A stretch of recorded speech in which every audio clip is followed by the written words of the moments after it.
Innovation and Stewardship at the Maryland Port Administration.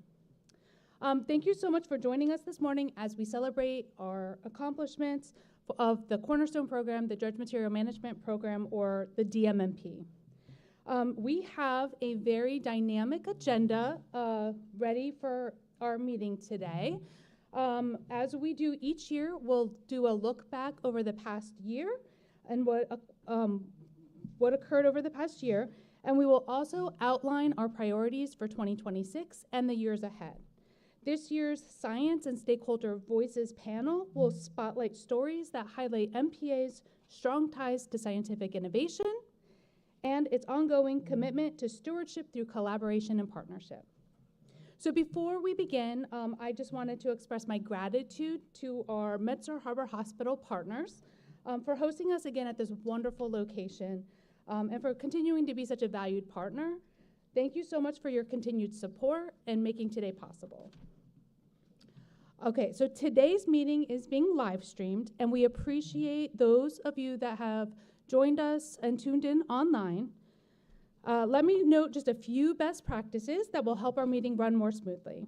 As with all of our DMMP meetings, today's session is being recorded. We also want to encourage you to make this meeting as interactive as possible, so please feel free to ask us any questions that you may have.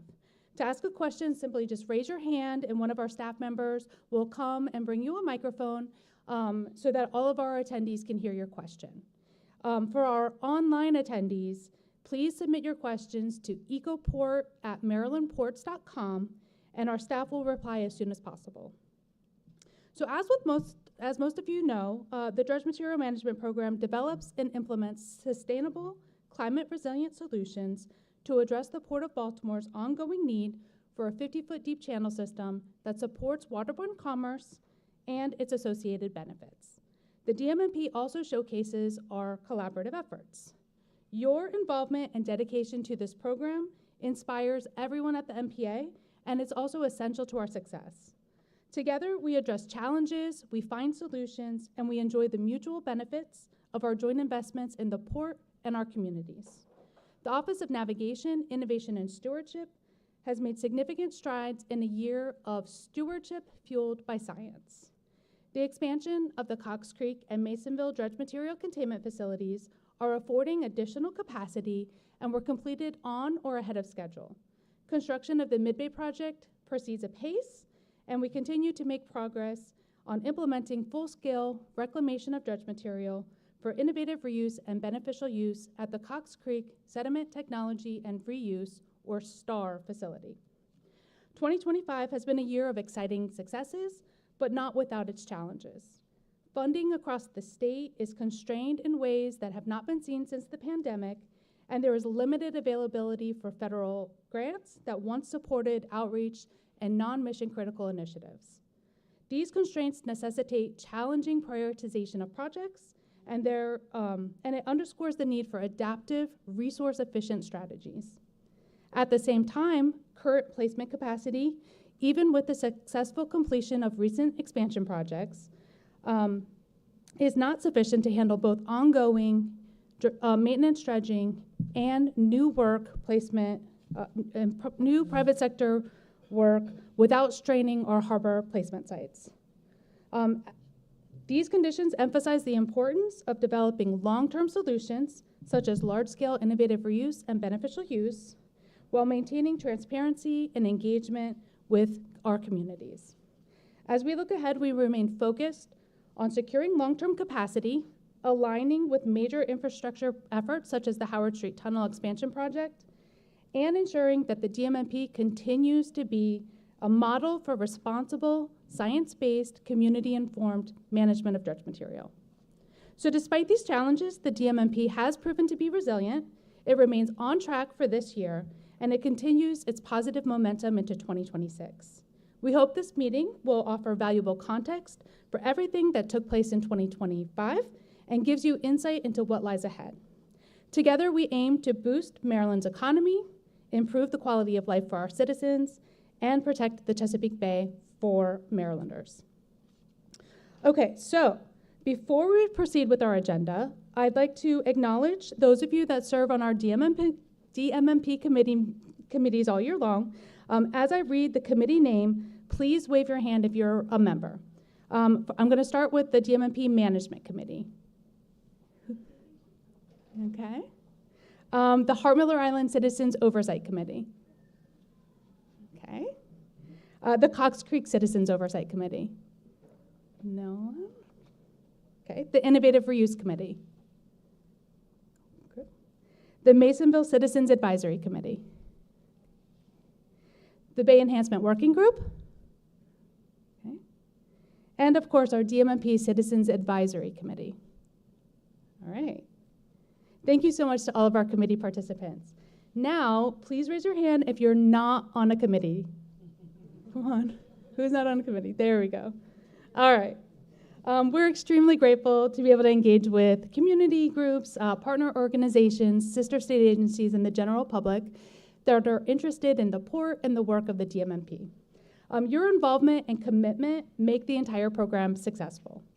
In 2025, our team at MPA collaborated with all of you to implement the DMMP, executing a variety of science-based strategic operational initiatives.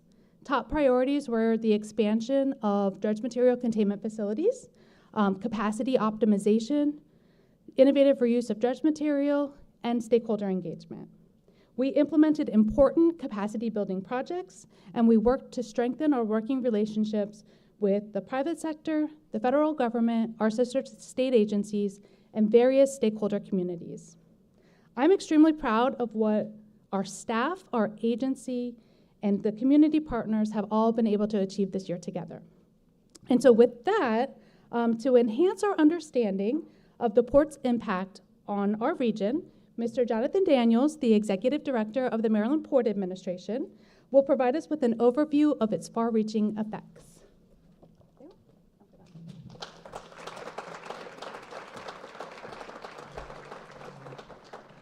Good morning. Oh, come on now. Good morning. All right. Who was here last year? Raise your hand. All right. Fantastic. Do you all remember how cold it was when you walked in last year? All right. Do you all know how cold it was this morning when you walked in? You threw some snow in there. What's going to happen next year at this time? Quick question. Those that are not members of any of the committees, again, you raise your hand. Raise your hand again, please. All right, Holly, grab all of their names. Make sure that all of them are on a committee before they leave here. I think what that does, it points to just the interest of what we do here. It points to the importance of what we do here. And there's some words as Holly was walking through this morning, that really started to come to me, not with just what you do, but how impactful they are in making sure that the Port of Baltimore continues to be successful, sustainable, resilient, innovative, beneficial. Words that we, through the DMMP program, use day in and day out. In many industries, they are overused. I don't think in many respects we use them enough. But it does set the path and set the stage for allowing, through the DMMP and the success that all of you participate in and year out, allowing for the port to be successful and ultimately allowing us the opportunity to meet our mission and be an economic catalyst for the region and for the state as a whole. My gosh, what changes occur in a year? Last year at this time, we were standing up here, and all of us had been certainly dealing with the shock of what happened the morning of March 26th of 2024, reeling from the fact that the port itself, the region, the state, would never be the same. And I remember that was one of the thoughts as I was driving in that morning. My job was never going to be the same, not just that day, but for the entirety of my time being here and moving forward. No strategic development, no strategic plan,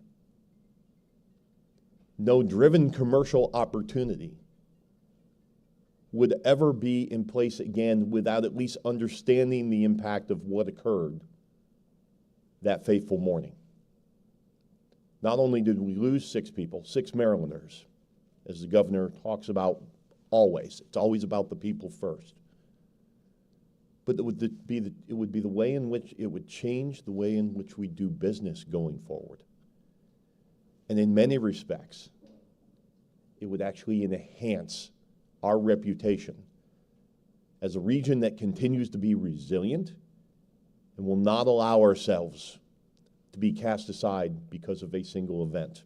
Now, that event itself, while local in nature, has international implications. The amount of calls that I had on a global basis from our stakeholder meetings with somewhere between 200 and 400 people to the individual meetings that we would have, oftentimes at 1 or 2 o'clock in the afternoon, which meant it was 1 or 2 o'clock in the morning in Taipei. It was late in the afternoon or early evening in Geneva, Switzerland. They all needed to understand the direction that we were moving because our decisions were ultimately impacting their business decisions. So where do we stand now? Again, we're still dealing and reeling from what happened that morning, but we continue to make progress. And that was one of the first questions that I had when I went down last year for the budget process down in Annapolis. Not only do we want to know and have you justify what you are requesting for next year, but tell us how you are recovering. Tell us about the rebound. What have we lost and what are we going to lose long term? I will tell you that I never thought last year that I would be able to stand here today and say that the numbers going through 2025, through several of our business lines, in fact will surpass 2023, which was the record year for the Port of Baltimore, with more than 52 million tons moved across our docks, with more than 1.1 million TEUs moving across our Seagirt Marine Terminal, with nearly 850,000 vehicles and light trucks moving over the docks as well. Many of those business lines at the end of 2025 will show that not only have we rebounded and recovered, but we have surpassed. We utilize that time in working with our partners, with the terminal operators, with the shippers and the carriers, to identify opportunities, to identify options that would allow us the opportunity and allow them the opportunity to make good on the promises that they made when we asked them, when the channel opens up, you need to come back. And while we thank many of my counterparts in Virginia, Wilmington, Philadelphia, New York, Wilmington, North Carolina, all the way down into Savannah and Brunswick, while we thank them for assisting us in ways in which allowed for a supply chain to be maintained with a minimal amount of disruption, we made it very clear from day one, when the channel opens up, we want our damn cargo back. Ladies and gentlemen, it's back. But that's only part of the story.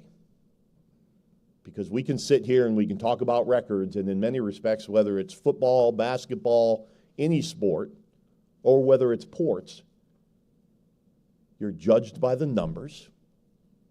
But what a lot of people don't understand is what programmatic issues are out there that occur oftentimes behind the scenes that allow you the opportunity to be successful. And the work that you all do in making sure that our channels are maintained at 50 feet, allowing us the opportunity to plan not only 20 years into the future, but even further beyond that, is allowing our partners, the carriers that are making billion-dollar investments in new technology, innovative ship designs, that they are going to be able to use our channels well into the future. And in a meeting that we had with the leaders of one of our larger carriers, in fact, they bring the largest vessels into the port right now. Baltimore will be the cornerstone of their East Coast operations. And one of the reasons why they're going from a 15,300 TEU vessel to more than a 16,000 TEU vessel. If we did not have the level of infrastructure available, the depth in our channels, and a plan of action that allows them the opportunity to plan into the future, they would look at it very differently. Virginia becomes number one, New York becomes number one, Savannah, Charleston, all of those competitive ports. But the depth is only part of the story. How do we, through our actions, leave an environment that's even better for the future? Many of us will not live to see what occurs with the benefits of the DMMP program into the future. And while that sounds a little bit harsh, it's the reality of making sure that what we're doing is leaving a better environment for our children, for our grandchildren, and to make sure that the economy and the environment can coexist together, that both can grow, both can enhance the region, that the environment itself is a part of our economy. Reading this morning just how some of the issues impacting the Chesapeake Bay, it's not just those issues that are impacting how clean the bay is and the extended time it's going to take to be able to meet those guidelines, but what's it mean to our economy? What's it mean to go across the harbor here and sit down at Nick's and enjoy a meal? We do it now and we don't think about it. This group thinks about it. This group plans, and this group executes. And without this group, without navigation, innovation, stewardship, without that, we cannot be successful in delivering upon our mission. Not only to make sure that we enhance and execute a strategy of waterborne commerce, but that we serve our role as an economic development agency with transportation and waterborne transportation at its core, which means there's not a single member of my staff that moves a single piece of cargo across the dock. I can't remember the last time I saw Bob Monroe down on the dock moving cargo from ship to shore. I'd love to see it. Holly will be right next to him. Jennifer, you can join in as well. And with weather like today, when the work continues to go on, we can't take the work that they do for granted. But our role is to make sure that the environment and the atmosphere is conducive to the private sector coming in, hiring the men and women of the ILA, hiring the agents, doing the work that's necessary to create jobs. And part of creating that environment is to make sure that the DMMP program is successful,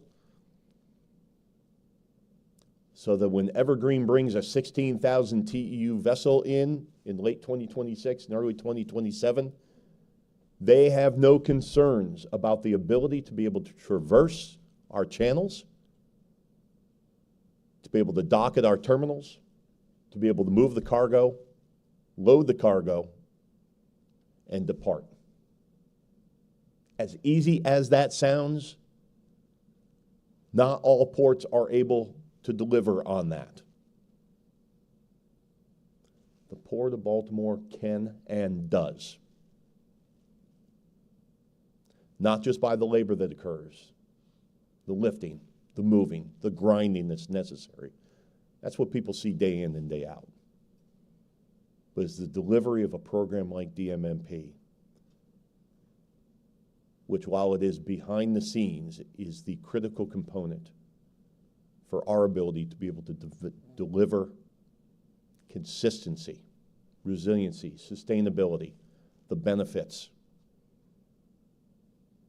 And that's all bound by science and innovation. That's all the role that you have taken on to allow us the opportunity to be able to deliver an effective Port of Baltimore.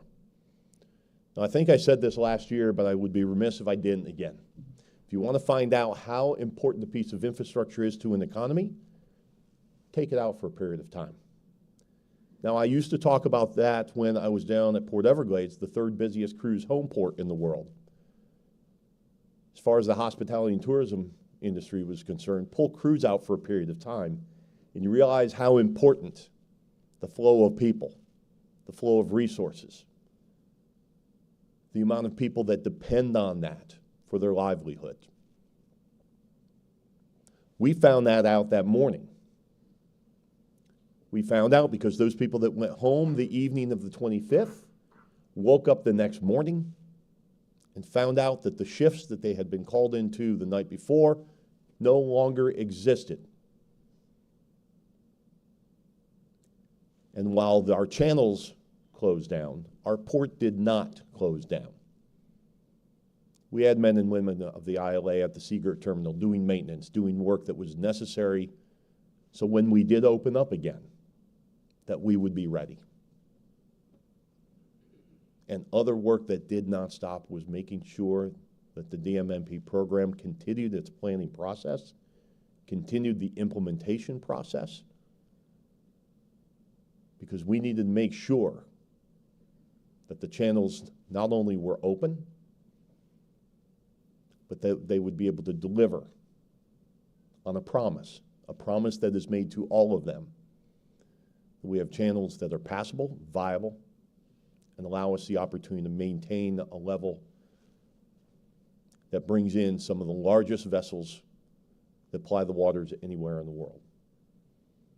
Now, someone talked to me probably about a month or two ago and said, how would you like to bring in, if you could, because of air draft restrictions, but if you could bring in a 21 or 22,000 TEU vessel, would you want to do that?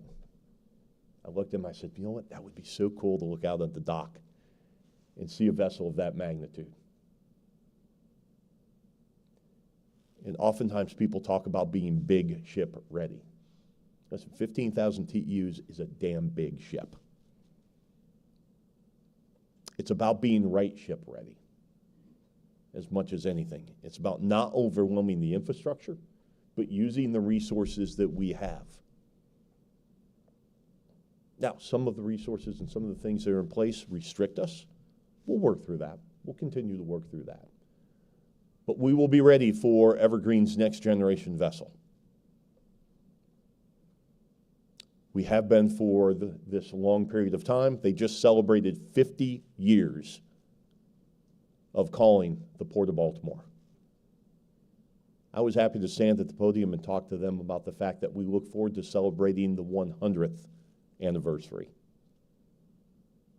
Now, many of us won't be here during that period of time, but it's up to us to set the stage for that celebration to occur 50 years from now, uninterrupted as much as is possible with everything that we can control.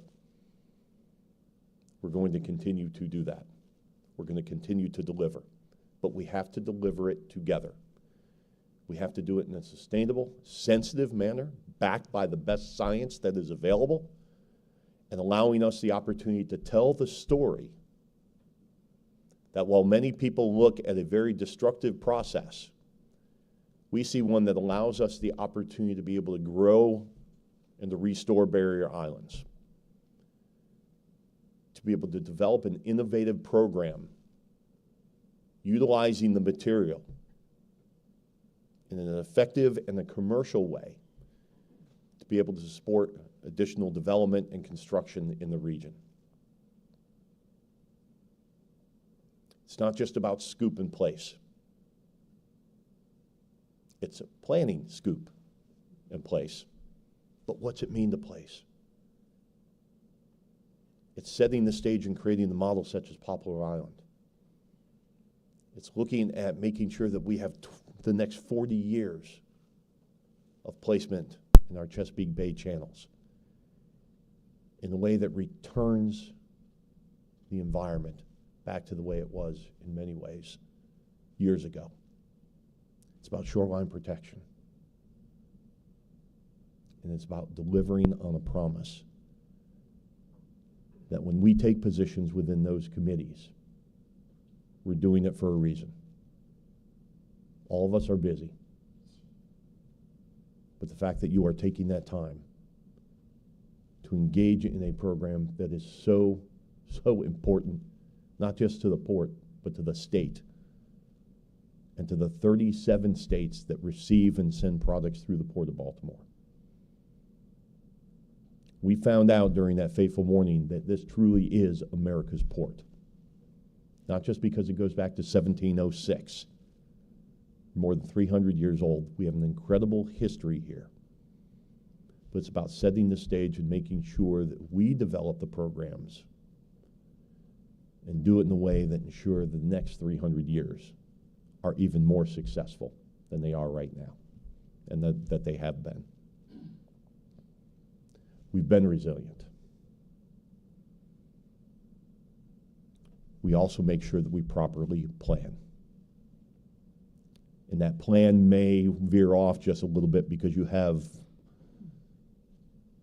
events that occur that you just can't plan and anticipate for. But that first week, as I sat down with my staff and sat down with the directors, and at the end of the meetings, their heads were low. There was still certainly some unknown that was going through their minds. And when I asked the question, who is upset over the fact that the Francis Scott Key Bridge is in the river? All of them raised their hands. I said, why, you can be upset, but why are you upset? It's already happened. You can't do anything about that.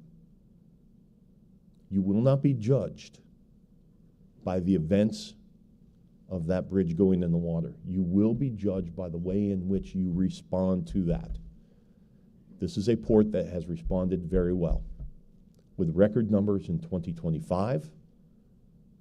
And you're going to read in the next few weeks a couple of new contracts that are coming on place fairly soon that are going to show that we continue to grow across all of our business lines.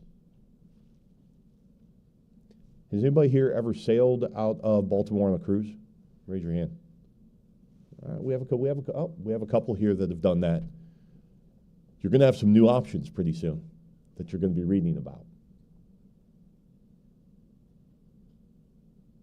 70% of all the people that move through our Cruise Maryland terminal are from outside the state of Maryland. 37 states are fed by the actions of our docks. And the importance of our channel, not just for the economy of the state of Maryland, it cannot be overstated. But I'll finish on this, because one of the first calls that I got that morning of the 26th was from the president and CEO of Alcoa. All right, so I get a unknown number that flashes across my screen. And that morning, I'd already spoken with the Coast Guards, had spoken with my staff, had spoken certainly with the governor's office, with the secretary's office, Army Corps of Engineers, everybody. What can we do? What do we need to do? The president and CEO of Alcoa was absolutely up in arms about what he was going to do to be able to support his aluminum smelter in Messina, New York. Has anybody ever been to Messina, New York? What's in Messina? That's it. Alcoa and one of the locks for the St. Lawrence Seaway. So his worry certainly started out with the fact that we need our alumina, which is on a vessel on its way to Baltimore from Brazil. Alumina is a primary component in the smelting operation. So Messina, New York, way up on the top of upstate New York, they ship their alumina through the Hawkins Point facility through the Port of Baltimore. And while he was absolutely up in arms on what he was going to do, because when a smelter goes cold, the starting price is $100 million to open it back up again. And he said, I don't make enough off of that mill to open it up again if it goes cold. But more than anything, it's about the people that work at that Alcoa facility, because if that facility goes down, Messina dies as a community. Messina, New York is linked to the Port of Baltimore. The nation itself is linked to the Port of Baltimore. You, through your work and through the DMMP program and the planning that's facilitated and the program that is implemented, you allow that to happen. You impact communities. You impact livelihood. That can't be overstated. I thank you for the work that you do. I thank you in advance, because it's not going to get easier. As funding begins to move elsewhere, as we have problems now with the federal government, grant programs, planning, everything's a little bit off. I have never, in my 30 years of port development, I've never seen and been involved in headwinds like this on the port industry. So it's going to get more challenging. And as our obligations to make sure that we deliver a clean environment continue to get more strict, it's going to get more difficult for us to do our job. So thank you for allowing me the opportunity to be here with you this morning. It's an absolute pleasure. It was cold last year. It's snowy this year. Let's sun and warm next year, please, a little bit. But again, I look forward to being able to work with you next year when we talk about continued progress, continued growth, and we move beyond the issues of panic that occurred that particular morning to continuing just to build and to plan for the future. And you are a central component of that. With that, again, thank you. It's a pleasure for me to be here this morning. Those of you that did brave the weather, thank you for being here. And we look forward to a great morning celebrating the success of what you have accomplished in the last year. Thank you.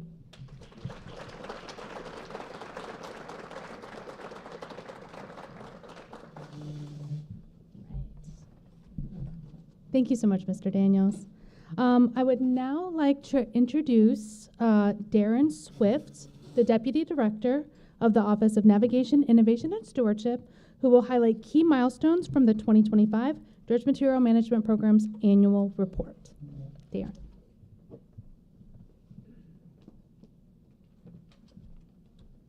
Thank you, Holly. And now I have the hard task of speaking after Jonathan Daniels just spoke. So again, good morning, everybody. Welcome to the 2025 Dredged Material Management Annual Meeting. And thank you all for your continued support of this program. Again, my name is Darren Swift, and I'm the Deputy Director of the Office of Navigation, Innovation, and Stewardship. And we should all be proud of the accomplishments this year, and I encourage everyone to read the 2025 annual report. We spent a lot of time internally working on this report. It is posted on our webpage. You can also find copies available at the registration table. And it provides a comprehensive details across all priority areas, including policy, funding, planning, operations, innovation, and stakeholder engagement. And today I'll be focusing on the highlights that best capture our theme this year of stewardship fueled by science. And also, as you can see here on the screen now, I'll be sharing images of our projects and our achievements this year to illustrate the scale and impact of our work this year. Also, I would also like to highlight the team members of the Office of Navigation, Innovation, and Stewardship. I've worked for MDOT agencies. It would be two now. I worked at SHA and now here at MPA for over 30 years, and I will say I have the pleasure of working with this team. This team is highly dedicated, and we're 14 strong. So there's a lot of work that goes through every year. We're very dedicated, very hardworking, and they believe in the mission of MPA as well as the office. So everything I'm going to talk about today, this could not have happened without our office and our team, and obviously also with our consultants. And I'm not even going to start naming consultants because I'm sure I'm going to forget somebody, and I'll get a nasty email or somebody's going to confront me after this. So let's move into our planning for long-term capacity and resilience.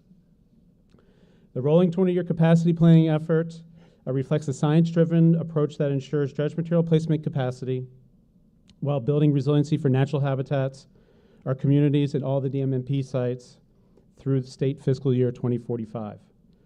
So let's take a look at harbor placement sites where we continue to expand the dredged material containment facilities, or the DMCFs, explore new dredge material management methods, and also the start of the future of our program of managing harbor dredge material innovative reuse.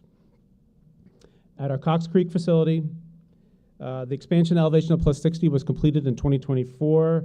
However, we continue to plan for plus 80. We're advancing that design and our preliminary engineering work. And also, we've just advertised a contract for further excavation of the upland cell. We have about 300,000 cubic yards, or plus or minus or so, of the upland to maximize their capacity there at that site. At Masonville, we completed the construction for plus 30 this year, and that was also ahead of schedule.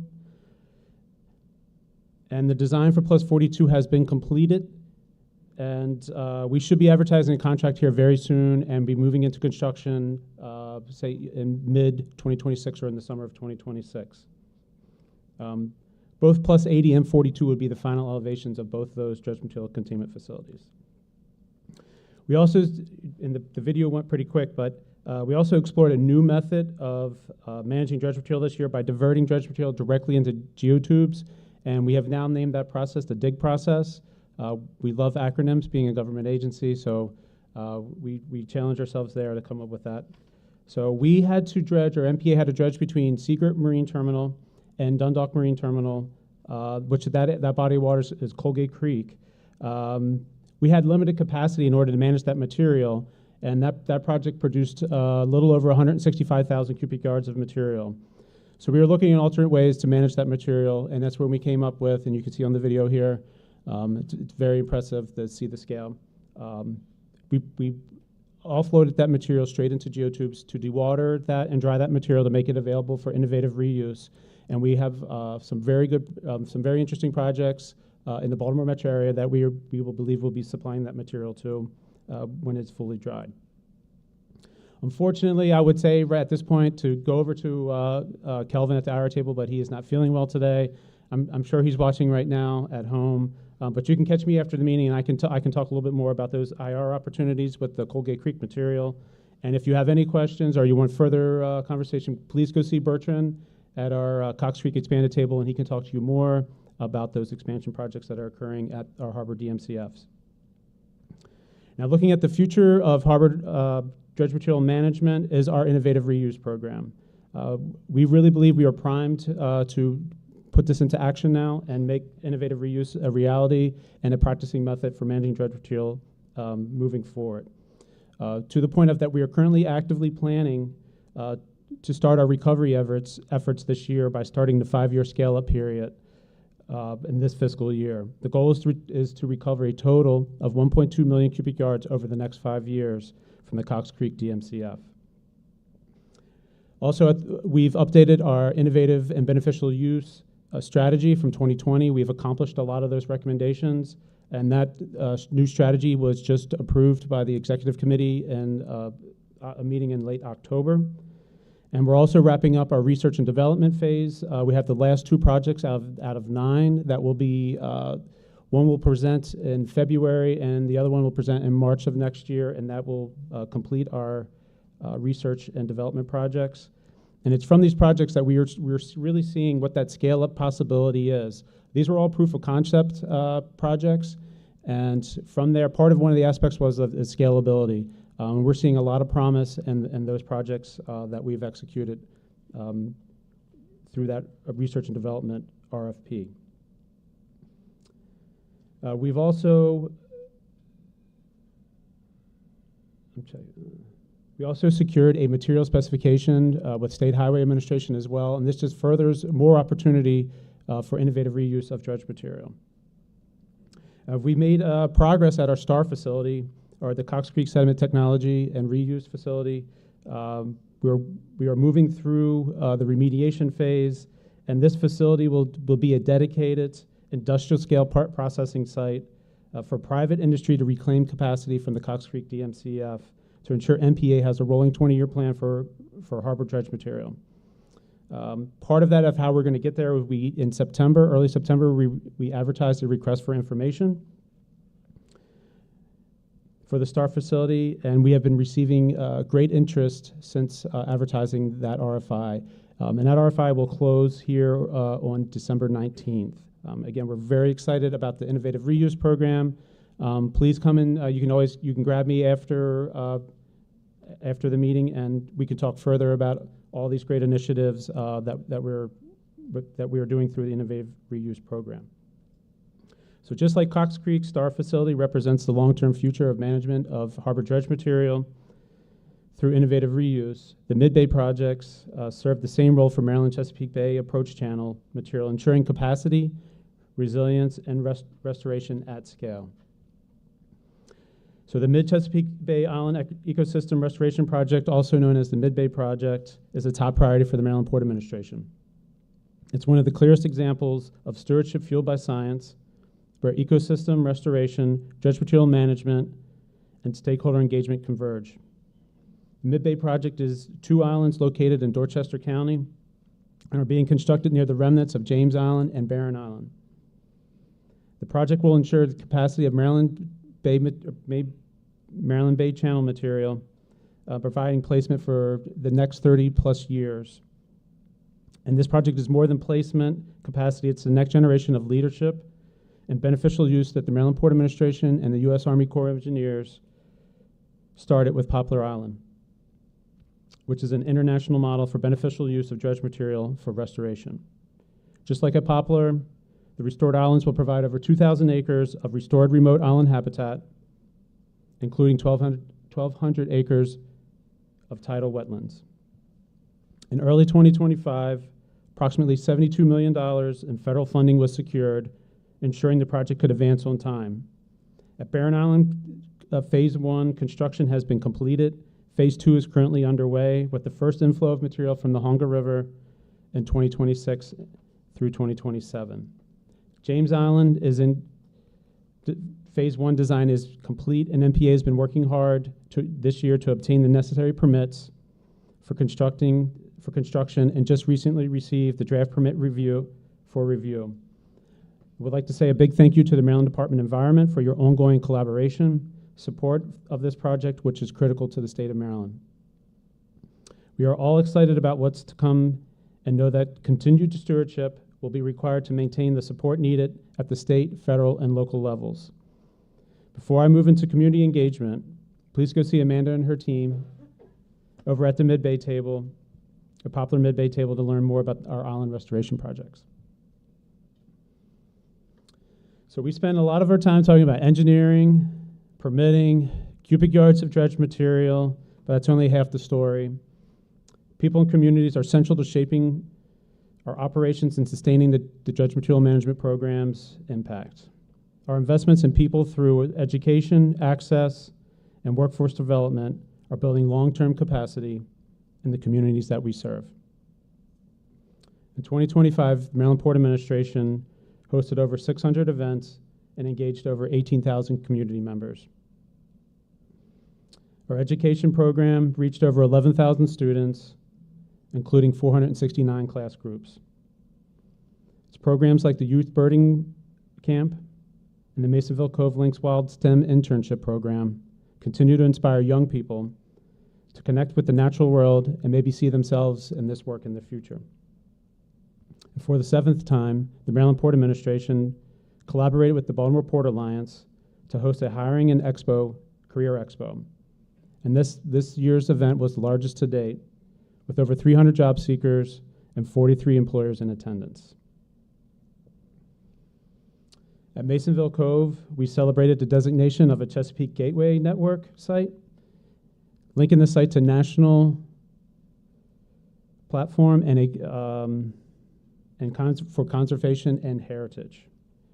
We also continue to grow our Friends of Stewardship groups at Masonville and Hart Miller Island, with new volunteers, peer learning visits, and a joint proposal to support a dedicated coordinator for both sites. And at our Mid-Bay Island restoration projects, building community relationships is important because of the generational project means that we'll be long-term neighbors with our stakeholders in that area. The Mid-Bay Community Stakeholder Group is actively shaping the outreach efforts, helping build long-term relationships in the region. These are the kind of efforts that just don't educate, they ensure that the benefits of our work are shared and that our communities have a real seat at the table. please find Katrina or Danielle if you want to learn more about our outreach and education programs. And obviously none of this could have, none of the items that I've mentioned so far, like our placement site expansions, innovative reuse, island restoration projects, community engagement programs, could have not have happened without policy and funding. Our ability to deliver long-term projects is strengthened by smart policy and political support. It's made possible through strong partnerships with federal agencies, the Maryland Congressional Delegation, and many of you that are in this room today. In 2025, we showcased the benefits of our work and built sustained support through engagement such as tours with the Assistant Secretary of the Army of Civil Works, the Maryland Delegation and their staff, and the Chesapeake Bay Commission members. Those partnerships delivered federal funding passed in January of 2025, authorizing the construction of Seagirt Loop Channel and expediting the Mid-Bay project. The U.S. Army Corps of Engineers federal fiscal year 2025 budget and work plan included over $187 million in federal appropriations for annual dredging and associated activities. None of this work happens in a vacuum, and it's not insulated from the budget constraints that are currently being felt throughout the state and region. We've heard those, we heard those themes earlier. These realities make it more important than ever to keep advocating for what works. Science-informed, community-supported, cost-effective solutions that deliver co-benefits. So in closing, the 2025 annual report tells a story of momentum, but more important than that, it tells a story of connection between science and policy, between infrastructure and education, between the port and the people that it serves. These milestones weren't achieved in silos. They were a product of science-fueled strategy, long-term partnerships, and a deep public engagement. As we look ahead, our commitment remains clear: to manage dredge material responsibly, grow with intention, and ensure the Port of Baltimore continues to be a model for sustainable, resilient dredge material management. Thank you for being a part of this effort. Together, we're just not maintaining shipping channels, we're building a future that is resilient, equitable, and rooted in stewardship. Now, there should be another slide coming up here soon. Okay, so we all see the QR code, and I didn't want to put this on the first slide because then everybody would get their phones out. But if you get your phone out, and even I'll say for our audience at home, that QR code will link you right to our annual report. So if you want to save a few trees and see it virtually or digitally, you can use that QR code that's here on the screen. So that is all of my presentation, and I'll invite Holly to come back and we can take any questions.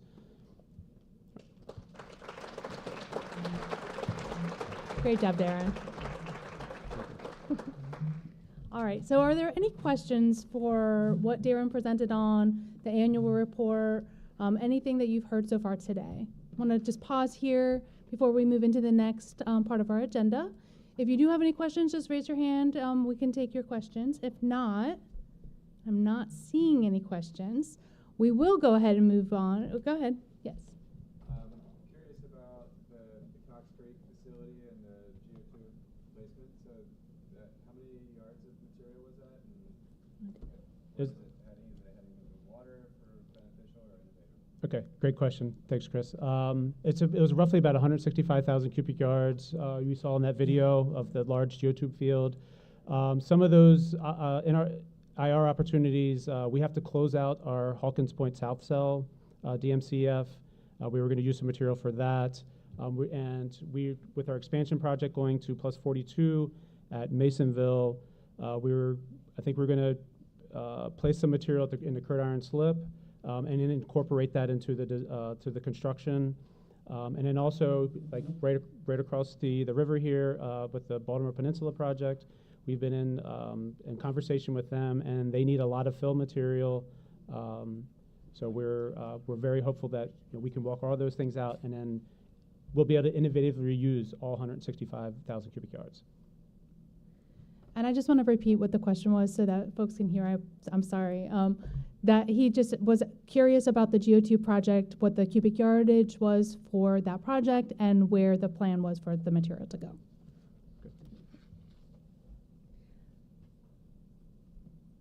Okay. If there are no other questions, thank you so much, Darren. You did a great job with our annual report. Again, please, we encourage you to read the report. It's online. There's a couple of copies up front. And also in your packets of information that we provided for you today, there is a short overview. It's a 2-page overview of the annual report, so you can check out some of the highlights of the 2025 year. So with that, we're going to move on to our next agenda item. And today we're very excited to host a panel discussion that's titled Science and Stakeholder Voices, featuring community members sharing their experiences with MPA and discussing how scientific connection fosters a strong commitment to stewardship. So our panelists can come up now, and as they're taking their seats and getting settled up on the stage, I'm going to provide a little bit of context for our discussion. So managing dredge material is complex, and it impacts many people, communities, and organizations. MPA maintains a science-based, community-oriented approach to dredge material management in order to help enhance ecosystems. To bring this to life, we've organized a panel that focuses on how the port collaborates with scientific experts, community members, and workforce development initiatives to benefit our communities, economy, and the environment. Our diverse group of panelists will share their experiences of engaging with the DMMP and the port. Following their presentations, we'll hold an extended Q&A session, allowing you to learn more about the topics that were discussed. Now that our panelists and our moderator are all settled up on stage, I would now like to introduce Danielle Fisher, the Outreach Coordinator in the Office of Navigation, Innovation, and Stewardship, who will facilitate our panel discussion. Thanks, Holly. Good morning, everyone, and welcome again. Thank you for coming out in the snow. As Holly mentioned, my name is Danielle Fisher. I'm the Outreach Coordinator with the Maryland Port Administration's Office of Navigation, Innovation, and Stewardship. If that is a mouthful, you can also refer to us as NIS. I will continue Theron's theme of acronyms, and I just want to establish we're all on the same page. Maryland Port Administration, MPA, Dredge Material Management Program, DMMP. Those are two you'll hear throughout this panel. I am excited and honored to have the opportunity to guide us through a very special discussion panel, and I hope that you find it insightful. We've put together a great group of panelists, each with an individual story that illustrates the impact of the port from their unique perspectives. Allow me to welcome our panelists, and I will start with Paul, the chair of our Hart Miller Island Citizens Oversight Committee, one of the DMMP's governor-appointed committees. Paul started the Friends of Hart Miller Island and can share insight from his 25-year involvement as a citizen with the DMMP. Welcome, Paul. Hello. Next to Paul, we have Dr. Lisa Wanger. She is a professor of environmental economics at the University of Maryland Center for Environmental Science. She has been heavily involved in scientifically assessing environmental and economic impacts related to the work of the DMMP. Welcome, Lisa.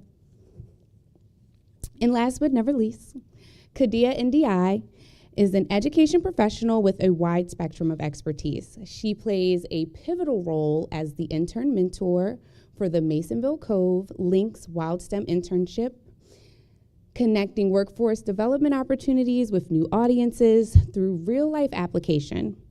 Welcome, Kadia. And as someone who loves a good story, I'm thrilled to tell you today we will not be handing out just statistics. What you will hear are real examples of the port and its impact, and to Mr. Daniels' point, what it means to place dredge material. How MPA is restoring habitat, strengthening communities, creating jobs, developing the body of scientific knowledge, as well as building a sustainable future. So let's dive in. I'll start with Paul, and before we do, I'll give you a little background. Paul has been a member of the Hart Miller Island Citizens Oversight Committee for 25 years, and the chairperson for the last 8 years. In 2022, he founded the Friends of Hart Miller Island, whose mission is to promote and enhance Hart Miller and Pleasure Island State Park as a resource that enhances the natural, economic, educational, recreational, health benefits, and overall quality of life for current and future generations. In addition, Paul is a licensed clinical social worker with a master's degree in social work from the University of Maryland at Baltimore. He has spent over 50 years working across a variety of roles in child welfare, children's mental health, healthcare, and developmental disabilities. Paul has dedicated over 40 years to the Kennedy Krieger Institute, where he directs a program for children with special needs in foster care. Paul lives on the water in Middle River with his wife, Patrice, of 37 years, and they have 2 sons and 2 granddaughters. Paul, tell us about your experience with community port collaboration. Well, let me start. I'm going to go off script a little bit. I'm going to build on some of what Darren was saying in terms of commitment, because I've never met in my career, my life, a more committed group of people than from MPA. And I was talking to Holly earlier. It's like a culture. It's always existed, no matter who's at the table, and I've seen different people at the table. The one person who's been at the table the whole time is Dave Bibbo. And I think I talk to Dave more than my wife, okay? The only difference is he has to be patient. Okay, so I'll start there. Now we can pull this up. Yeah. When I first became involved with the Citizens Oversight Committee, I didn't realize how collaboration between the community and the port would be shaping HMI. But the current spirit and trust and partnership has grown over the years due to the challenges and the differences. HMI has always been a special spot for me and for the community, folks who live there, recreate there, and work along the bay. The idea of using dredge material from the Baltimore shipping channel, how many years ago, 40 years ago, to rebuild an island raised serious questions about the environmental impacts, water quality, and the community trust. But over the years, I have to say, I have witnessed how open, sustained dialogue between the port and the public has turned my skepticism into stewardship and those in the community. It's through the COC that residents, scientists, community members, organizations, agency representatives, environmental advocates, we all sit at the same table. We listen, we question, and we ultimately hold each other accountable. That transparency and mutual respect has built something I think is rare, which is really true trust. The results are visible. Is it up there? Yeah, it's up there.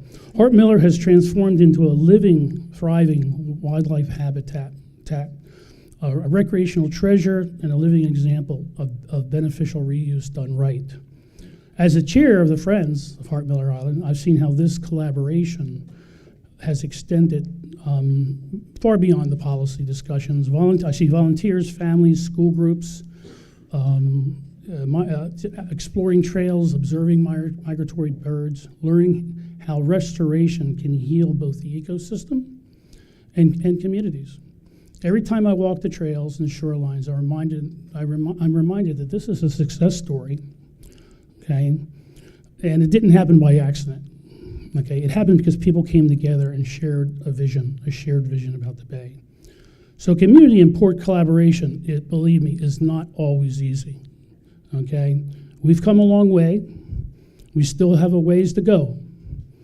I'm glad to see some of the information that's in the summary there for Hart Miller Island. So, but I continue to be optimistic because I know that patience, perseverance, and willingness to understand each other's perspective is going to get where we need to be. You only have to visit the island and see what's possible, and possible when we treat environmental stewardship as a shared responsibility. So for me, the true legacy of the work is not just restoration and preservation of land, but restoration and preservation of relationships and relationships between the port and the people. So we have a table over there. Help yourself. And thank you for this opportunity. I'm really humbled by the expert panel. I'm listening to that. So, absolutely. Thank you, Paul. And thank you for sharing such a sincere reflection on how the team at Hart Miller Island and the Maryland Port Administration have worked together to overcome early concerns about dredged material placement as a restoration option, as well as how we continue to work together to better understand and respond to the needs at Hart Miller Island. Now, moving away from MPA's site partnerships and transitioning to our scientific collaborations, I'd love to hear from Lisa, and before I do, I'll give you a little background. Dr. Lisa Wanger is a research professor of environmental economics and decision science at the University of Maryland Center for Environmental Science. She is also a lifelong Maryland resident. With over 25 years of experience evaluating the costs, benefits, risks of environmental restoration, she specializes in applying economic and ecological models to guide real-world decisions. Her research spans global issues, but is deeply rooted in Maryland and the Chesapeake Bay, where she has worked extensively with MPA's DMMP. In that work, Dr. Wanger has conducted economic analysis that help the Port of Baltimore use resources efficiently while enhancing environmental and social benefits, including evaluating restoration options, nature-based flood risk management strategies, and infrastructure investments. Dr. Wanger also serves on numerous government and non-government science advisory boards, including the California Delta Independent Science Board, and previously chaired the Chesapeake Bay Program's Scientific Technical Advisory Committee. Lisa, would you share your perspective on how science impacts environmental stewardship? Thank you, Danielle. And I'd just like to start not by talking about how many years I've known Dave Bibbo, but instead saying that I never expected to be an economist. So I really started out with an interest in ecology and social issues, but I began to understand that environmental economics in particular was really a way to blend those concerns. You can bring together many perspectives and really look at issues from multiple perspectives to make good decisions. So those powerful tools are what drew me to the science. And my colleague Liz Price, who's in the audience, and many of you know, and I have been implementing these tools for over 20 years in collaboration with the MPA and the DMMP. Thank you for letting me use those acronyms. And this research has really served as a great applied lab for our research because we're not really ivory tower type of academics. We really like to take these tools out into the real world. And this partnership works, I think, particularly well because the Maryland Port Administration understands that economic development, environmental responsibility, and social responsibility all go hand in hand, and that we never had to make compromises because that is our perspective, and that's also their perspective. So I know that economics can sound abstract, but I just want people to understand it's really a way to support transparent and accountable decisions. And the questions we're asking is, what are the trade-offs of making these choices? Who benefits? Who doesn't? And how can we use our resources most efficiently and fairly? So I'll give you a little example of that. As we've heard, the port is a critical economic anchor for Maryland and beyond. And the channels must be dredged to keep the port competitive. And our work has addressed, what should we do with that stuff? And in the early days of the program, the decisions were primarily framed as what minimizes costs or where do we have enough capacity. But really through the input of stakeholders, that has really evolved into, hey, this is a resource. How can we use it to promote restoration, shoreline protection, environmental benefits? So it really, I have seen that shift in my career. I've been here almost as long as Dave Bibbo. Okay, so have any of you wondered, how did we end up with the Mid-Bay Island project? How did we pick that project? I only see a few people in the room who were part of that long decision-making process. So here's the story. Many years ago, we supported a detailed, multi-year process comparing all the beneficial use options that anyone could think of, honestly. We put everything on the table, and we said, okay, let's take a look at these options.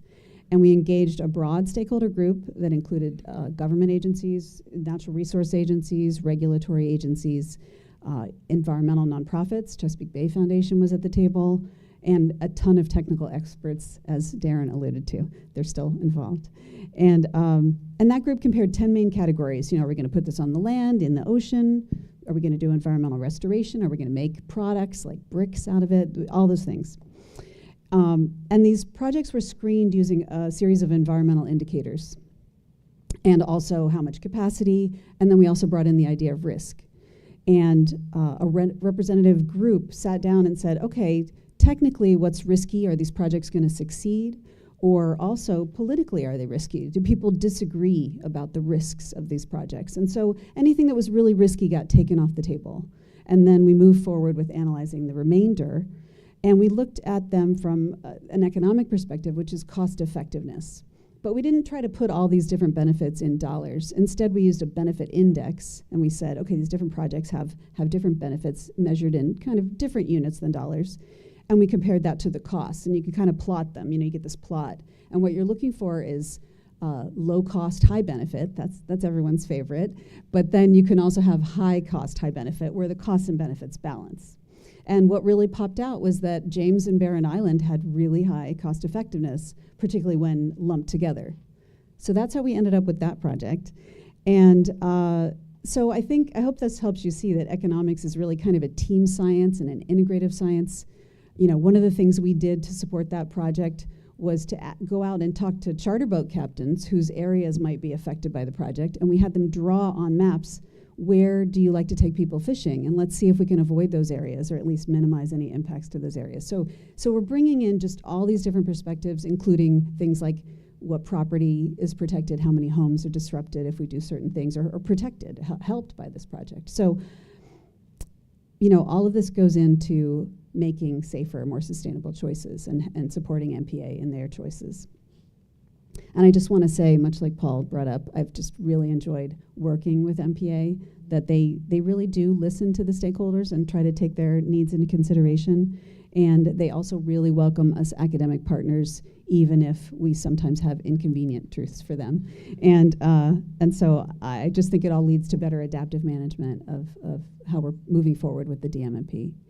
And also, if you want to know more about any of the science from UMCs, we have a table in the back that is more examples of how our science has supported the MPA. I'll stop there. Thank you, Lisa. And I'll reiterate that point. Hopefully, as you're hearing these stories, it is piquing your interest to either get involved or learn more. So I encourage you to talk to our subject matter experts that are in the room, visit the stations. And Lisa, that was such a clarifying account of how science and data creates a really important basis for MPA's efforts, turning what could be a challenge, capacity constraints, into opportunities for habitat restoration, resilience, and even recreation. So thank you for that. Alrighty, before we hear from Kadia and before she connects how these efforts create a bridge between our community partnerships and workforce development, allow me to share just a little background on her. Kadia NDI is an educator who specializes in family and consumer science, and she is dedicated to addressing the disparities impacting vulnerable communities. She is excellent at establishing and maintaining key working relationships with a variety of stakeholders. She also has strengths in recruiting, program management, database creation and maintenance, capacity building, training facilitation, and youth development. Kadia supports the Masonville Cove Links Wild STEM internship, and her duties include planning, program development, recruitment, intern recruitment, and support. She is also a family and consumer science teacher for Prince George's County Public Schools. And before she was with Ecologics and Teaching, Kadia worked for the Living Classrooms Foundation, wearing many hats, as our great educators tend to do. She ended her full-time work with the foundation as a program coordinator, and Kadia graduated from Morgan State University with a bachelor's in family and consumer science. She is also bilingual, speaking both English and French. Kadia, share with us your perspective on developing the next generation. Thank you.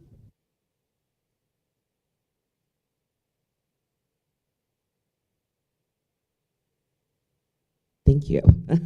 Thank you for that introduction, Danielle.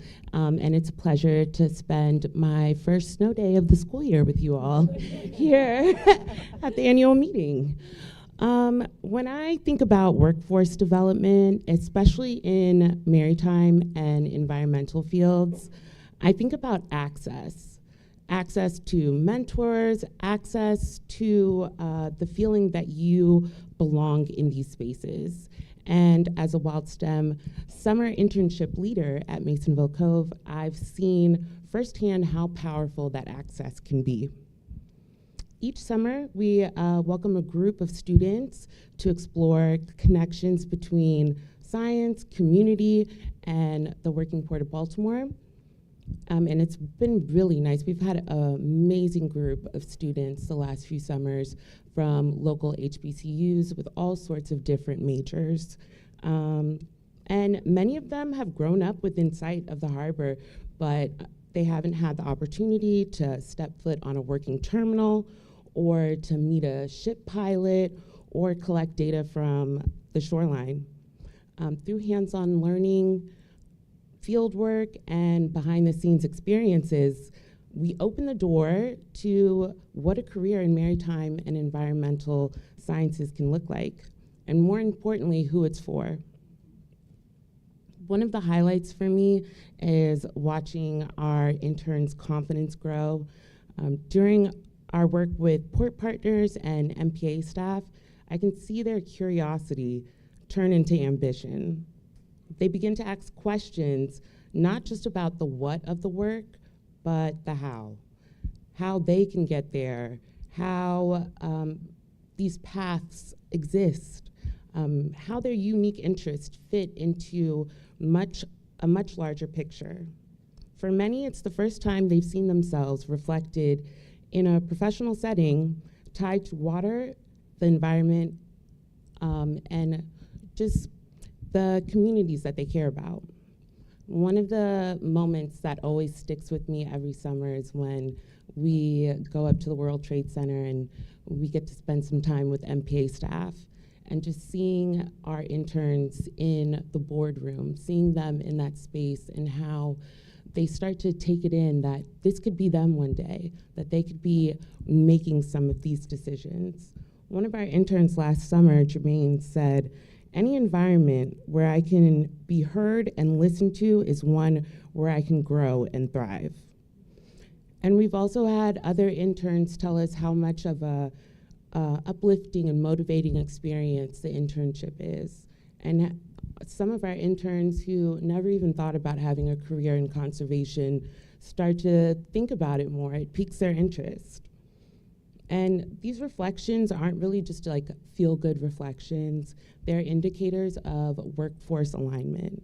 They show us that young people see professionals who reflect their values and identities when they experience the port as a place of opportunity rather than distance. Their career trajectories begin to shift in those moments. The Wild STEM program isn't just about learning science. It's about preparing young people to take their place in Maryland's maritime future. By connecting classroom connections, real-world career experiences, and giving students the tools to navigate those opportunities, we're helping to build a diverse and passionate next generation of workers, scientists, and stewards. Seeing their growth each summer reminds me that workforce development starts long before an application. It starts with inspiration and community at Masonville Cove, and we're so proud to be a part of their journey.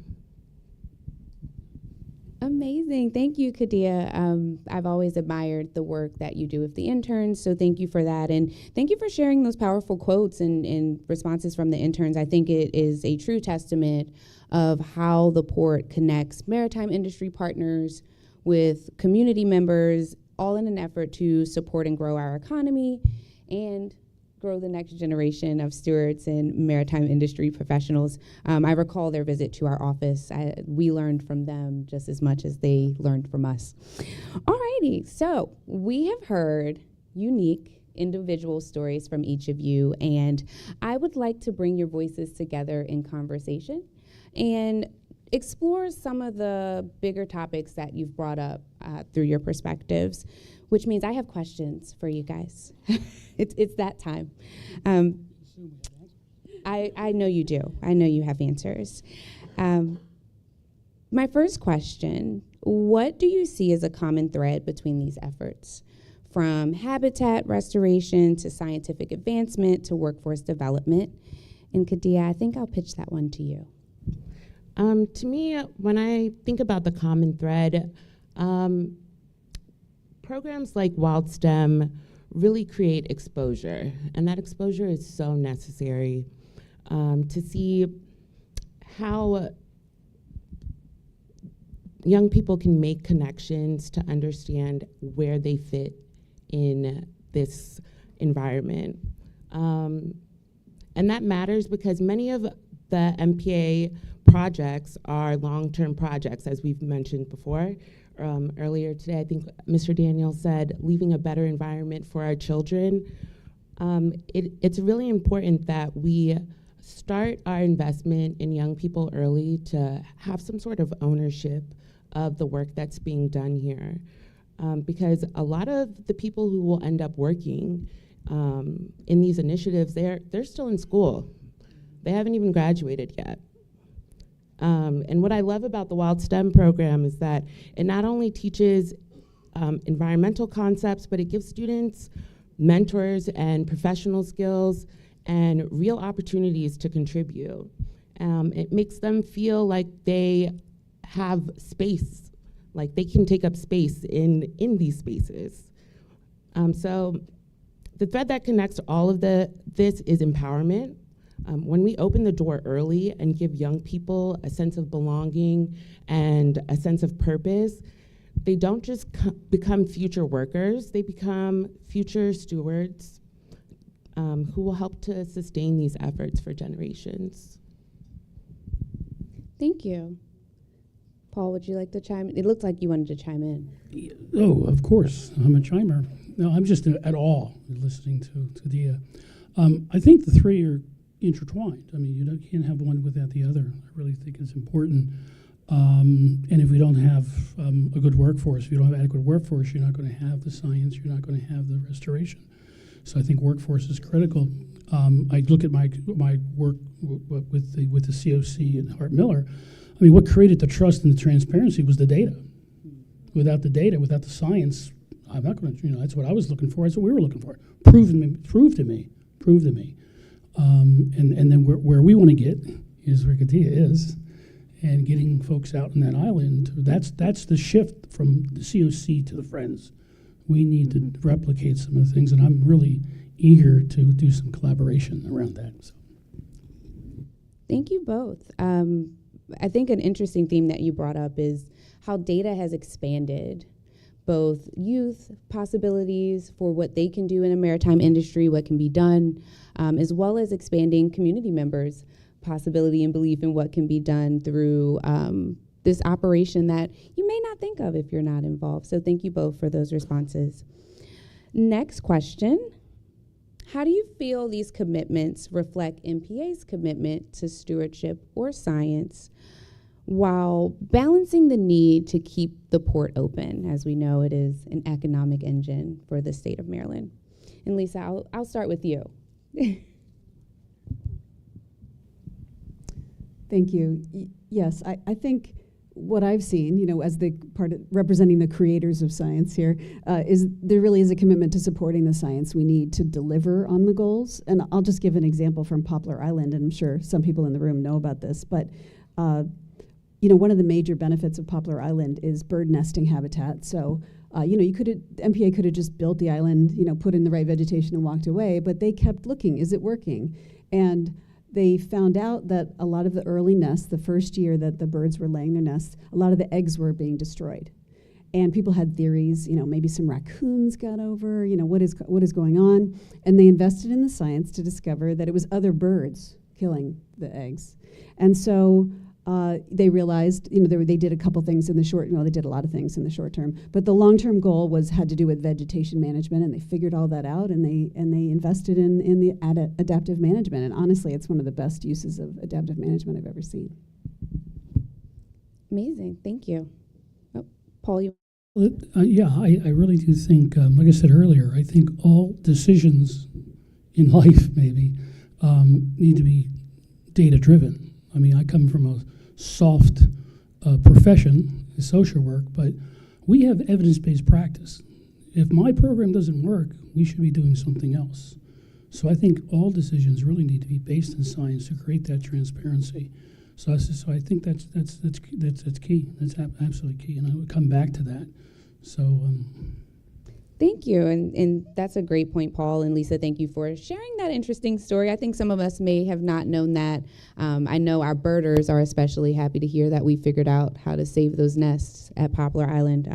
If you recall from Darren's slides, at many of our, or I'll say all of our MPA sites, we have over 200 species of birds that have been seen. So another testament. Can I jump in again? Yeah. Because, yeah, you gave me a microphone. You should know better. You should know better. Oh, I asked them if we could only have 3. No, but that's okay. Well, that's okay. That's okay, because I really do think that, one of the things we learned recently with the project from Trade Point Atlantic was that, you have to make data current. You have to keep people on their toes. You have to remind, there's generations behind me, and we have to keep the data current, science current, and I have to applaud the work that MPA is doing. Katrina and Danielle with the scoop. I think it's really. I think that's, because we can't let the science get stale. Agreed. Do I have time for one more question before? Okay, so I'll ask one more question of our panelists before I turn it over to the audience. How do we see these initiatives evolving in the next few years? Where are the big opportunities in the next 1 to 3 years? And I'll start with Kadia. I think we have an opportunity here to continue to make space for the next generation of people coming up who are going to be adding to this work or doing this work. I tell my students all the time that, you don't need to know what you want to do in the future right now, because the job that you're going to have in the future, it might not even exist yet. So I think it's really important for us to just make space for students to feel like they belong in these spaces, that there's an opportunity for them, that they don't just have to be a biology major in order to work with all of you lovely people here. Thank you. Lisa? Well, I can't really think of anything better than what Darren brought up about the innovative reuse. I agree with what he said, that we appear to be on the cusp. This has been in the works, again, a long time. Those of us who've been around a long time know. This idea that we could use dredge material in private industry, and it's really kind of a cutting-edge program to say we're gonna do what's necessary to help private industry use this material, and giving them place at the STAR facility. That's very generous, and just basically making it easy for them to use. And then that enables, by making it easier for the private sector to use this material, you're really helping stoke the fire of innovation. And I know we're all hoping that this really scales up. So to me, that's the next big thing to be looking out for. I'm really pleased that it says here, number 8, develop a plan for Hart Miller Island North Cell habitat development in collaboration with Maryland Department of Human Natural Resources and the Citizens Oversight Committee. So I'm extremely pleased, and that makes me very optimistic. So that's for my COC hat. For my friend's hat, I'm really looking forward to our collaboration. I can't tell you what it is, right? We can't tell anybody what it is, but I think there's some collaboration coming down. And then we're also waiting for, which will be a lot of learning. I've learned so much from just in a short time with this group. And the other thing, we're expecting another grant too, to be able to maybe do the program. And we've had some really great support from the aquarium, see Charmaine out there, but we need to do more for the citizens, for the children, for the next generation, and for all children, all families. I couldn't agree more, and I appreciate each of your perspective on investing in the next generation, investing in the future of dredge material management, innovative solutions, and ways to manage an operation that will continue to go on. So thank you for that. I will turn to the audience to see if there are any questions. Oh. Hello, works? All right. Thanks all. I really do appreciate your insights and all of the work and collaboration that you have given us. I'm Laura Banky from the National Aquarium. This is for Dr. Wanger, mostly. And I'm still trying to formulate the question in my head, so forgive me a little bit. But we talked about the session today started with a discussion around the impending economics related to the Port of Baltimore. Mission critical things will go on, but things that aren't mission critical, there's a question mark over. So I think I want to know, I really appreciated your conversation around the index that you created around the options for dredge material and how James and Barron kind of were standing out. So how do we both understand and measure the value of the collaboration of the port with the people in this room, with the students that come through the programs, with the friends of groups, like the citizen community work that happens with the port to make these projects so meaningful and impactful? How do we measure that value, and how do we make a case for continuing this work in hard economic times? An excellent question. Assuming people are responding to data, we have opportunities to bring out both the tangible and intangible aspects of the value of these programs. I mean, I think we can all listen to what Kadia does and know that's going to pay dividends over the long term. But the question is, if we want to measure it to be more convincing, what can we do? And I'll just call out to my colleague, Dr. Scott Kanaki, who's in the audience, who we've worked with for many years. He's at Morgan State University, and their group has actually valued how the community values Masonville Cove and other green spaces around Baltimore. And so he's actually he and his team have put dollar values on that to show to people, and that there's information at the table on that. So that's one thing we can do. And that covers both sort of the tangible and intangible. Do you go there to recreate, but do you just like knowing it's there? And so that there are those things. There are other things that we'll never be able to monetize, but maybe by quantifying them, we can help people understand the benefits. All those birds that are supported, all those many species, I think that goes beyond what we expected, honestly. And so, but again, people have to want to use the data and be convinced. So, it only goes so far, and I think the rest of the story is how we as a community come together to push perspectives. So. Thank you. Any other questions from the audience? Oh, one in the back.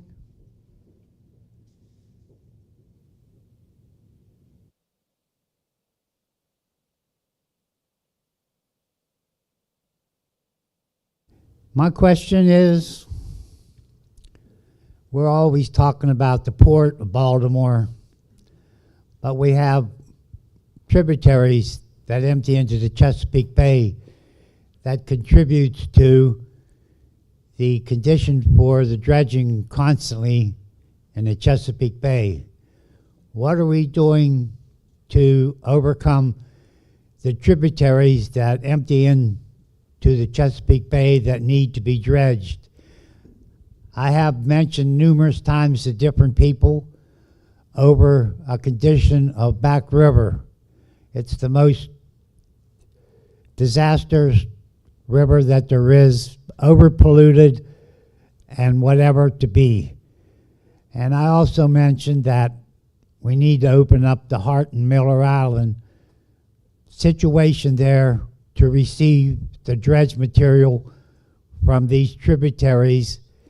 And we have a problem with the midges because the areas have become swamplands, and we need to dredge all the swamplands so we can remove the midgets that are accumulating there, because I understand that they don't live in salt water. And this condition would have an economical impact because people would be putting in piers, buying boats and other conditions, and it will help the fishing also because of the cleaning up of the small tributaries that need to be. And maybe Paul can answer that in a situation. I know I went a little bit overboard on my, but No, it's very Thank you. important to have these things taken care of. I can't imagine you went overboard, Francis. But we have experts here. Sam Weaver's right here. If there's a midge expert, I'd say it's Sam. And there's a lot of work being done in Back River. The community is very active. You're very active. I'm not sure that's a port issue. I think that's a community issue that is, and there's lots of good things happening. I appreciate your question. As far as dredge from Back River on to Middle River, you and I need to talk about that because we have probably different opinions, and I'm not going to get into a debate here. But I really do think we can talk more about that. Yeah.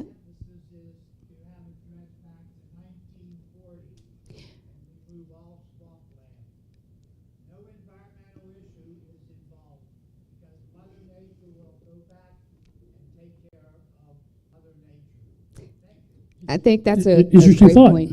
Good Yeah, point. and thank you, Paul, for giving some insight there. Definitely, again, I encourage you to follow up with us in the room. I think Back River might be a Baltimore County question, but we would be happy to kind of help direct maybe an answer for that.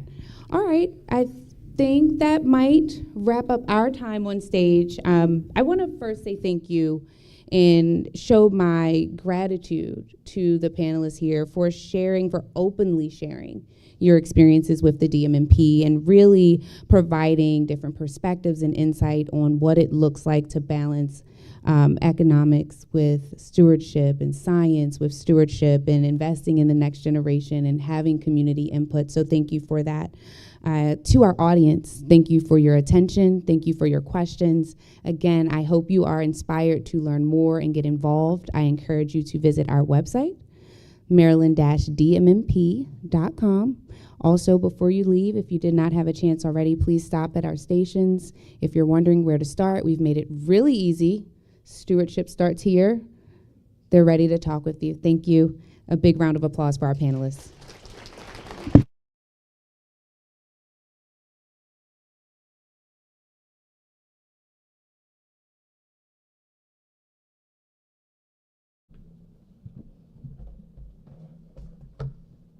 Okay. Thank you so much, Danielle, and all of our panelists for sharing your insights and your experiences working with the MPA. I think what we've heard today reminds us that the Port of Baltimore is more than just a transportation hub. It's a place where innovation, sustainability, and community all come together, creating a lasting impact for Maryland's economy and the environment.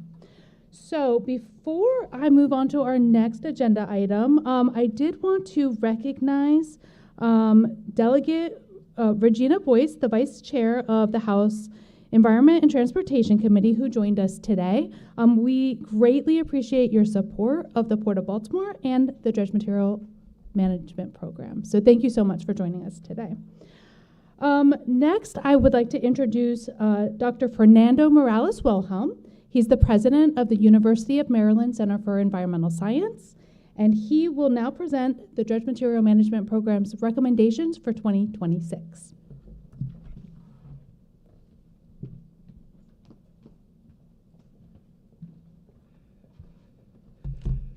Thank you, Holly, very much, Director Daniels, and all who have organized this very interesting meeting today. The panel was exciting, difficult act to follow. So, to those that I've not had the privilege to meet, I'm Fernando Miralles-Wilhelm. I'm president of UMSIS, and I thank for the opportunity to present this year's annual report recommendations, as well as share some thoughts on them.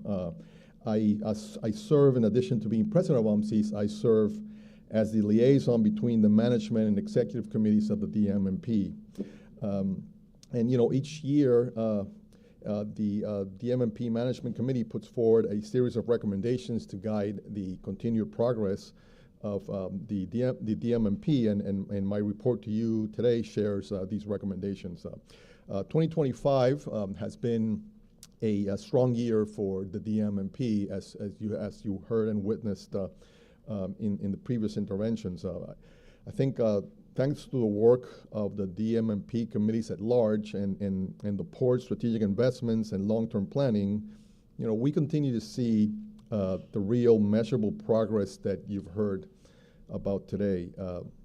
The DMMP work shows that it is possible to maintain a world-class port operation, protect the Chesapeake Bay, all while advancing science-informed solutions, supporting job creation, and meeting the needs of communities across Maryland. This is not a zero-sum game. If done properly, if we work together, the results that you see today achieve all these multiple objectives.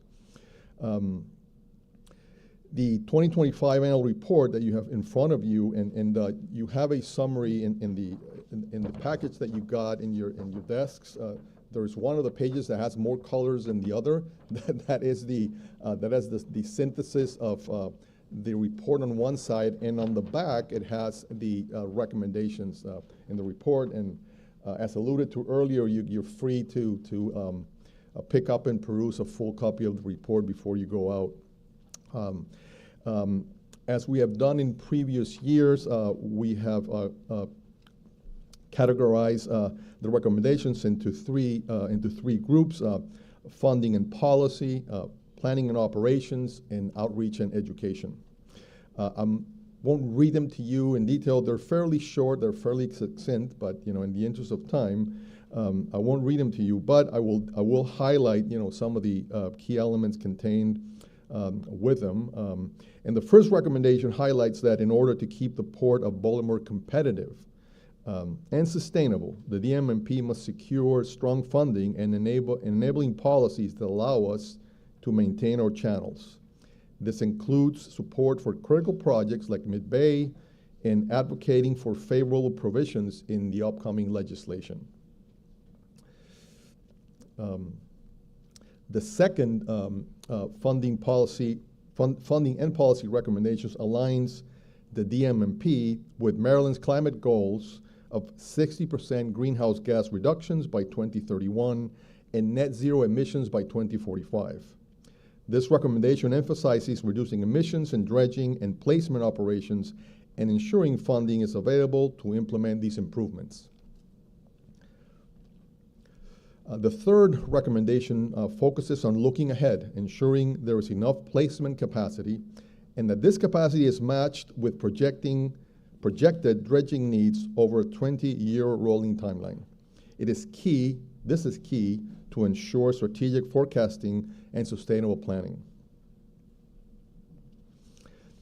With respect to placement options for the Virginia channels, it is recommended to re-engage the Virginia Bay Enhancement Working Group to help identify cost-effective, sustainable placement sites for material dredged from the Virginia channels, including opportunities for beneficial use.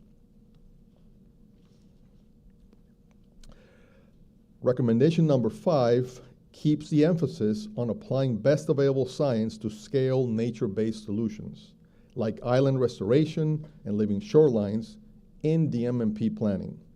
These projects enhance resilience and create ecological co-benefits.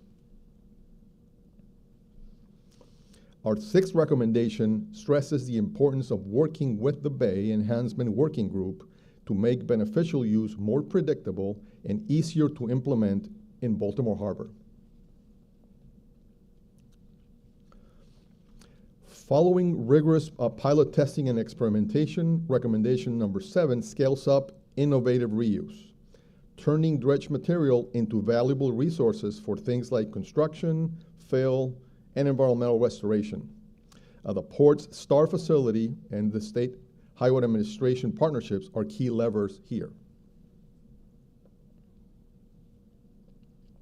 Recommendation number 8 speaks directly to developing a plan to transform the Hart Merrill Island North Cell into a thriving habitat area, designed in collaboration with DNR and local stakeholders. It is an opportunity to deliver both environmental and community value. Recommendation number 9 speaks to the DMMP's commitment to adaptive management, minimizing or mitigating environmental impacts to reduce harm, share benefits equitably, and adjusting practices based on what we learn. This recommendation reinforces that the program's environmental performance is part of its operational excellence. While this may come as a surprise to you, some Marylanders still don't know how vital the DMMP is to the state's economy, environment, and communities. Kidding aside, recommendation number 10 focuses on continuing to improve world-class engagement and education programs and continuing to tell the program's story even more clearly and broadly to an ever-expanding network of stakeholders. I think the conversation in the panel today was a great reflection of efforts like this. Recommendation number 11 reemphasizes that equity is a core principle of the DMMP, ensuring that as a program, the DMP continues to collaborate with communities, engaging the full spectrum of stakeholders in the development of projects and the distribution of their benefits.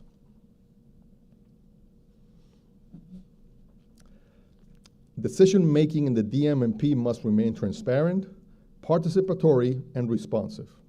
Recommendation number 12 maintains the ongoing commitment to meaningful engagement as a key component of all the work that's done by the DMMP.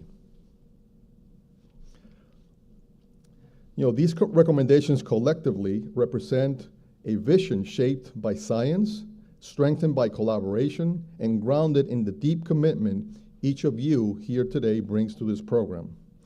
The Maryland DMMP has long been recognized as a national and international model, not only for how to manage dredged material, but also for how it integrates innovation and engagement with communities, all while stewarding both the economy and the Chesapeake Bay. And this is a partnership, as you've seen today: scientists, engineers, educators, federal and state agencies, local governments, community groups, voices, all working together to solve complex challenges with integrity, creativity, and care. That's what gives this program staying power and keeps the Port of Baltimore strong and our communities resilient. And that's what will carry this work into the next decade and beyond. So thanks to all of you for coming today and for the contributions that you do all the time to this shared mission as we keep building on this momentum together. Thank you very much.